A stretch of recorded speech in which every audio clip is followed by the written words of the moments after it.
La Operación Paperclips, la misión estratégica de los Estados Unidos. Gracias a las personas que pagan su suscripción, su apoyo es vital para este proyecto. Todos los episodios estarán disponibles para que los que apoyan este proyecto sean escuchados en primicia y sin anuncios para ustedes, así como episodios premium, solo para suscriptores. Son publicados de manera privada y para todos nuestros apreciados oyentes son liberados los episodios de manera pública un poquito después. Solo los privados se mantienen solo para suscriptores. Si lo desean, pueden unirse. Para más información pueden verla en la descripción de este podcast, que hacemos con todas las ganas. Sabemos que hay temas que no se tocan en otras partes y aquí investigamos y los analizamos para ustedes. Se les aprecia mucho. Búscanos gratis en tu plataforma favorita. También puedes apoyar este podcast a través de PayPal o con criptomonedas, dejando una contribución en Bitcoin, Ethereum o, si lo prefieres, Solana. Puedes encontrar los enlaces y direcciones en la descripción de este contenido. Síguenos, comparte y comenta. La Operación Paperclips, la misión estratégica de los Estados Unidos. Bueno, y tras este aviso empezamos. Porque, a ver, cuando se observan las históricas e icónicas imágenes de la misión Apolo llegando a la Luna, lo que se percibe es, el triunfo absoluto de la ingeniería. Claro, una narrativa impecable. Exacto, una historia brillante de progreso inmaculado. Pero lo que los libros de texto convencionales suelen omitir es que los planos originales de ese mismo cohete tienen sus raíces literalmente en unos documentos rescatados del inodoro de una universidad alemana en ruinas. ¡Ostras! Es que es una película total. Sí, es de locos. Hoy iniciamos una exploración a fondo sobre la Operación Paperclip, o conocida en sus inicios como Operación Overcast. Hablamos de una iniciativa masiva y totalmente clandestina de los Estados Unidos al finalizar la Segunda Guerra Mundial para extraer a más de 1.600 científicos, ingenieros y técnicos de la Alemania de Adolf Hitler. Y para entender la magnitud de esto, hay que situarse en ese milisegundo histórico exacto. La Segunda Guerra Mundial estaba dando sus últimos coletazos, pero la Guerra Fría ya estaba respirando en la nuca de las potencias mundiales. Totalmente. Existe una creencia popular, bastante romántica por cierto, de que esta operación tenía como objetivo principal la exploración del cosmos. Y nada más lejos de la realidad. Ya el espacio les daba igual en ese momento. Exacto. El objetivo real, el que quitaba el sueño en los despachos, era ganar una inminente carrera armamentística contra la Unión Soviética. No importaba el espacio, importaba quién tenía la capacidad de destruir al otro primero. Vale, vamos a desgranar esto, porque la misión de este análisis es sumergirnos en los hechos históricos, en los complejos laberintos morales que se cruzaron y en las teorías a profundidad que rodean este reclutamiento masivo. Que no son pocas. Desde luego que no. Y claro, la primera gran pregunta logística es ¿cómo sabían los Estados Unidos a quién buscar? Porque entre los escombros de una Europa devastada no puedes simplemente poner un anuncio buscando ingenieros aeronáuticos. Claro, no había Internet ni LinkedIn. Exacto. Y todo empieza con un descubrimiento completamente fortuito, la llamada lista Osenberg. La famosa lista.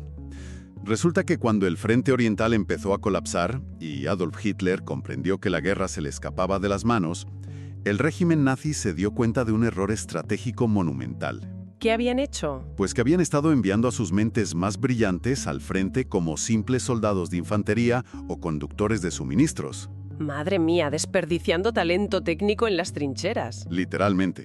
Así que, para revertir esto, encargaron a Werner Osenberg, un ingeniero militar, crear un registro hiper detallado. Su trabajo era catalogar a los científicos más excepcionales del país para sacarlos de las trincheras y ponerlos a diseñar armamento de última generación. O sea, crearon una base de datos centralizada del talento técnico del Tercer Reich. Y aquí viene el giro que parece sacado de una película de espías de serie B. Silo, el baño. Eso es. En la primavera de 1945, unos técnicos británicos del Servicio de Inteligencia Militar, el MI6, estaban revisando las ruinas de la Universidad de Bonn. Ajá. Y de repente encuentran copias de esta lista Osenberg que alguien había intentado destruir desesperadamente tirándolas por un retrete. El papel no se deshizo del todo, el inodoro se atascó y los británicos recuperaron los nombres. Es que lo fascinante aquí es cómo un accidente de fontanería alteró por completo la trayectoria tecnológica del siglo XX.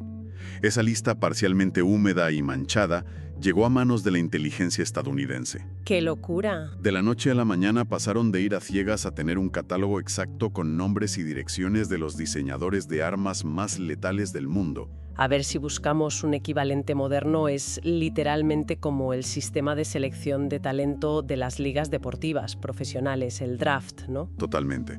Un draft militar. Pero en lugar de buscar a un jugador que meta goles, las superpotencias mundiales competían contra reloj para fichar a los creadores de misiles balísticos. Y el factor tiempo no era una exageración, porque los soviéticos no estaban precisamente de brazos cruzados. Para nada, para nada.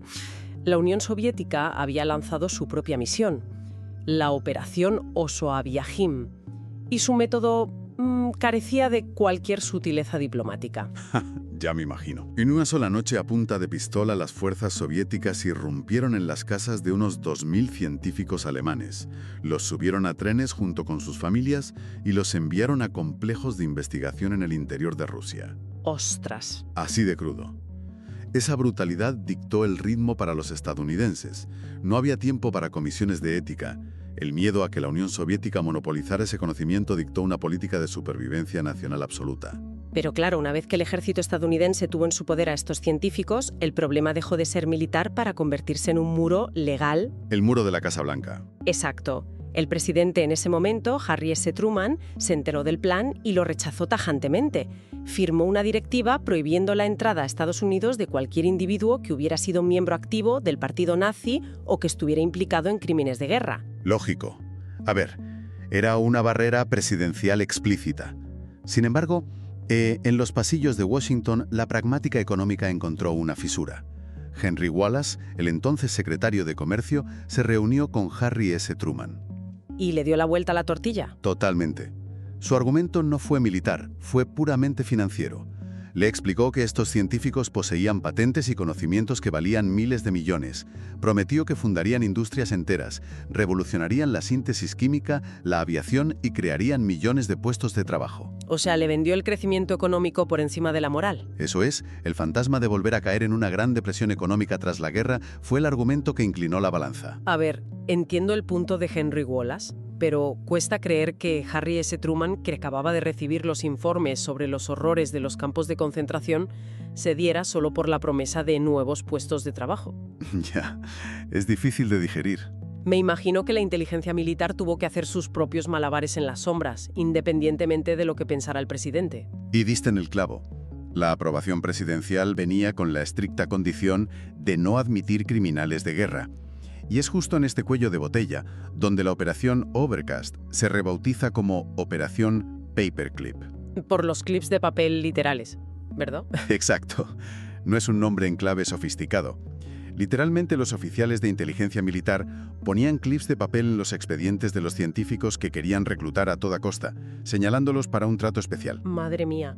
Básicamente, lo que hizo la inteligencia estadounidense fue un lavado de dinero, pero aplicado a reputaciones humanas. Una definición perfecta. Tomaron un activo tóxico, o sea, científicos con historiales súper comprometidos, y lo pasaron por un laberinto burocrático. Reescribieron los informes, borraron las afiliaciones políticas y crearon historiales de empleo falsos para limpiarlos de cara a las autoridades de inmigración. Y espera que hay más. Para sortear las leyes montaron una ruta de contrabando internacional casi cómica. Así, lo de la frontera. A muchos los enviaron a través de la frontera con México. Los hacían cruzar en tranvía, ir al consulado estadounidense en Ciudad Juárez y solicitar un visado regular, como si fueran simples turistas europeos buscando oportunidades. Es un nivel de elusión institucional asombroso de verdad. La agencia encargada consideraba que las directivas del presidente Harry S. Truman eran un obstáculo ingenuo frente a la colosal amenaza soviética. Claro, para ellos el fin justificaba cualquier medio. Exacto. Para ellos, falsificar un documento en Juárez era un mal minúsculo comparado con el riesgo de perder la próxima guerra mundial. Menudo panorama. Bueno, antes de adentrarnos en los perfiles específicos de estos científicos y en los horrores que dejaron atrás, hacemos una breve pausa en este análisis exhaustivo para recordarles la importancia de suscribirse a este trabajo de investigación y análisis. Su apoyo nos permite seguir destapando estos hechos fascinantes. Continuamos. Pues retomando esa red burocrática creada para saltarse las normas, es fundamental entender que este blanqueo de historiales no protegía a simples burócratas del régimen. descubría individuos con un nivel de responsabilidad abrumador en la maquinaria bélica de Adolf Hitler. Aquí es donde la cosa se pone realmente interesante, porque vemos el mecanismo exacto de cómo la conveniencia técnica aniquiló la moralidad. El caso más paradigmático es el de Wernher von Braun. Él fue el creador del cohete V2. Una pieza clave. Y hay que contextualizar qué era el V2. No era un misil cualquiera. Era el primer misil balístico de largo alcance del mundo, un arma terrorífica que caía del cielo sobre Londres a velocidades supersónicas, sin hacer ruido hasta el momento del impacto. Sembraba el pánico absoluto. Estados Unidos quería ese conocimiento a cualquier precio. Pero claro, Wernher von Braun era miembro de las temidas SS con el registro 18.568. Y no solo eso, tenía rango militar. Pero la inteligencia estadounidense encontró una ironía histórica que utilizó a su favor. Resulta que hacia el final de la guerra, Wernher von Braun fue arrestado durante 2 semanas por la Gestapo, la policía secreta. ¿Por qué lo arrestaron? Pues debido a unas fricciones internas de poder dentro del propio régimen nazi. Los oficiales estadounidenses tomaron este arresto fortuito y lo usaron como la pieza central de su nueva identidad. ¡Qué astutos! Totalmente. Lo presentaron ante el público y las autoridades migratorias, no como un miembro devoto de las SS, sino como un científico que había sido coaccionado, un prisionero reacio del sistema. Le fabricaron el traje de víctima a medida. Y por cierto, hay un mito tremendo de que todos los científicos traídos en la operación Paperclip se fueron a trabajar con Wernher von Braun a Huntsville, Alabama, para construir cohetes. Sí, se suele pensar eso. Pero en realidad ese grupo aeroespacial representaba solo entre el 15 y el 20% del total. Los demás terminaron esparcidos en laboratorios de todo el país. Y muchos venían de lugares donde la ciencia se cruzaba directamente con el infierno. Hablemos de Georg Rickegey y Arthur Rudolph. Ambos operaban la planta de Mittelwerk. Era una inmensa instalación subterránea excavada en la roca donde se ensamblaban los cohetes V2. Y la mano de obra de esa fábrica provenía directamente del campo de concentración contiguo, Mittelbau-Dora. Trabajo esclavo directamente. Sí. Las condiciones eran infrahumanas. Literalmente se trabajaba a los prisioneros hasta la muerte. Miles perecieron en esos túneles sin ver la luz del sol. Y aquí viene un detalle que la audiencia seguramente escuchará con total incredulidad. Cuando George Rickegey es llevado a los Estados Unidos a la base militar de Wright Field, las autoridades lo encierran en una habitación con cajas y cajas de documentos alemanes confiscados para que los traduzca. Ah, sí, esto es increíble. Documentos que detallaban la logística de su propia fábrica. O sea, dejan a un presunto criminal de guerra a solas con las pruebas que podrían condenarlo. Es absurdo. Es un cinismo institucionalizado bárbaro. Le dieron la oportunidad en bandeja de plata para purgar los archivos, destruir memorandos comprometedores y ocultar cualquier rastro de su responsabilidad directa. Inaudito. Tiempo después, George Rickegey fue enviado de vuelta a Europa para enfrentar un juicio. Pero la jugada de la inteligencia ya estaba hecha. Fue absuelto por falta de evidencia testimonial sólida. Y fue absuelto en gran parte por el factor clave de que ni a Wernher von Braun ni a Arthur Rudolph se les permitió viajar a Alemania para testificar en ese juicio. Los militares estadounidenses se negaron en rotundo a dejarlos salir del país. Claro, no querían arriesgarse. El argumento oficial era el temor a que la Unión Soviética los secuestrara en Europa. La realidad era que no iban a arriesgar a sus preciados ingenieros poniéndolos en un estrado donde las preguntas incómodas podrían sacar a la luz verdades insostenibles. Y si conectamos esto con el panorama general, la ingeniería de cohetes no fue la única disciplina manchada. Hubertus Strugold es otro caso desgarrador. Se le considera un pionero en la medicina aeroespacial. Sí. Los principios que descubrió fueron vitales para diseñar los trajes presurizados que usarían los astronautas décadas después. Pero, ¿de dónde extrajo sus datos empíricos sobre cómo reacciona el cuerpo humano a la falta severa de oxígeno y en las temperaturas extremas de la alta atmósfera? De experimentos de tortura. Exactamente. Su investigación se basaba en los atroces experimentos llevados a cabo en el campo de concentración de Dachau. Metían a prisioneros, incluyendo a niños, en cámaras de baja presión o en tanques de agua helada, observando clínicamente hasta el momento de su muerte. Se me pone la piel de gallina. Es que los informes médicos de Dachau se convirtieron en la literatura fundamental de la medicina aeroespacial de la Guerra Fría. Es escalofriante pensar que los trajes que protegieron a los seres humanos en el vacío del espacio se diseñaron con datos extraídos de la asfixia deliberada en campos de concentración. Este pragmatismo absoluto cruzó el océano y mutó. Las implicaciones de la operación Paperclip no se quedaron en construir aparatos. No se extendieron a mucho más. Se trasladaron a la manipulación de la mente humana en suelo estadounidense. Es inevitable mencionar la conexión documentada con proyectos clasificados de la inteligencia estadounidense como el MK Ultra y el proyecto Artichoke. Algunos de estos científicos alemanes trajeron consigo un conocimiento sobre interrogatorios extremos y ruptura de la psique humana. El uso del LSD y todo eso. Exacto. En estos proyectos estadounidenses se buscaban técnicas de control mental administrando drogas potentes como el LSD y utilizando la privación sensorial en ciudadanos de forma encubierta. Y con resultados fatales en territorio propio. El caso del bioquímico Frank Olson es tristemente célebre. Trabajaba para el ejército, se le administró LSD sin su consentimiento como parte de un experimento encubierto. Sufrió un colapso psicológico severo y terminó cayendo al vacío desde la ventana de un hotel en Nueva York. Una tragedia absoluta. Ese es el hilo conductor. La experimentación humana desprovista de ética que comenzó en el Tercer Reich encontró oxígeno bajo el paraguas del secretismo de la Guerra Fría. Y todo este secretismo nos lleva a analizar a profundidad las tres grandes teorías que intentan explicar la verdadera naturaleza de esta operación, porque el impacto es demasiado grande para atribuirlo a simples accidentes burocráticos. Vale, entremos en las teorías, que esto da para mucho. La teoría 1 sostiene que la estructura gubernamental de los Estados Unidos no hizo la vista gorda, sino que buscó activamente a estos criminales.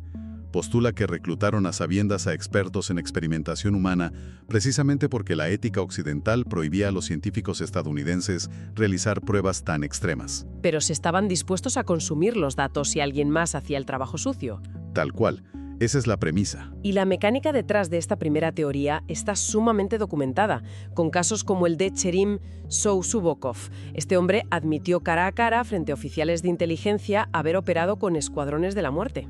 Lo admitió sin tapujos. Y sin embargo, la Agencia Central de Inteligencia utilizó lagunas legales para ocultar su expediente al propio Departamento de Justicia de los Estados Unidos. Le permitieron vivir tranquilamente en el país durante décadas. Esto demuestra que no fue un descuido, fue una política de encubrimiento estructurada a nivel federal. Y esto plantea una pregunta importante. ¿Cómo evaluamos el papel de los propios científicos? Esto nos lleva a la teoría 2, que se enfoca en la lealtad y el nivel de agencia que realmente tenía Wernher von Braun. Esta perspectiva argumenta que no era un científico sumiso o coaccionado, sino un operador político brillante y un nazi convencido. Fíjate en los detalles que respaldan esto. Quienes apoyan la teoría 2 señalan la logística de su rendición. Wernher von Braun no fue atrapado por sorpresa. Antes de entregarse a los estadounidenses, ordenó a su equipo esconder toneladas de documentos técnicos vitales, diagramas de cohetes y patentes, enterrándolos en minas abandonadas y cementerios en el sur de Alemania. ¿Como si escondiera un tesoro? O sea, él retuvo la propiedad intelectual para usarla como moneda de cambio. Y a esto se suman sus reuniones secretas en la posguerra con el general Walter Dornberger, su antiguo superior militar en el régimen. La teoría postula que Wernher von Braun siempre mantuvo el control de las negociaciones, intercambiando su monopolio técnico por inmunidad total y poder dentro de las nuevas instituciones espaciales. ¡Qué fuerte! Si esta teoría es cierta, significa que el mayor logro técnico de la humanidad, pisar la Luna, fue liderado deliberadamente por alguien que veía la maquinaria de esclavitud de Mittelberg como un sacrificio aceptable en su propia búsqueda de la gloria. Uf, pone los pelos de punta. Y luego está la teoría 3. Una perspectiva mucho más profunda y periférica que raya en el control global. Sugiere que la dicotomía de la Guerra Fría, esa carrera a muerte entre los Estados Unidos y la Unión Soviética, fue en gran medida una obra de teatro monumental orquestada por una cábala o élite en la sombra. El argumento aquí es que esa élite supranacional distribuyó de manera muy cuidadosa y calculada el talento científico nazi entre Washington y Moscú. El objetivo no era que uno ganara, sino equilibrar la balanza para controlar el ritmo exacto del avance tecnológico humano.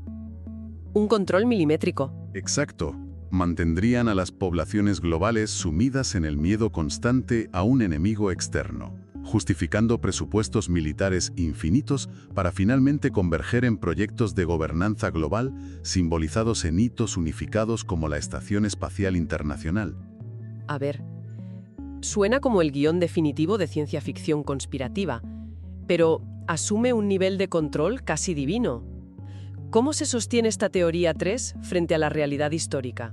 Pues se desmorona bastante rápido si analizamos la mecánica del caos. La historia de la Guerra Fría no fue un ballet meticulosamente coreografiado. Hubo momentos de pánico ciego. Ya te digo. Durante la crisis de los misiles en Cuba, por ejemplo, las superpotencias estuvieron a minutos de desatar un holocausto nuclear por duros errores de comunicación y decisiones de comandantes de submarinos aislados. Ese nivel de fricción, de caos genuino y terror en los altos mandos es fundamentalmente incompatible con la idea de una élite omnipotente manejando los hilos con precisión milimétrica. Claro. La teoría 3 subestima enormemente la torpeza humana. Entonces, ¿qué significa todo esto?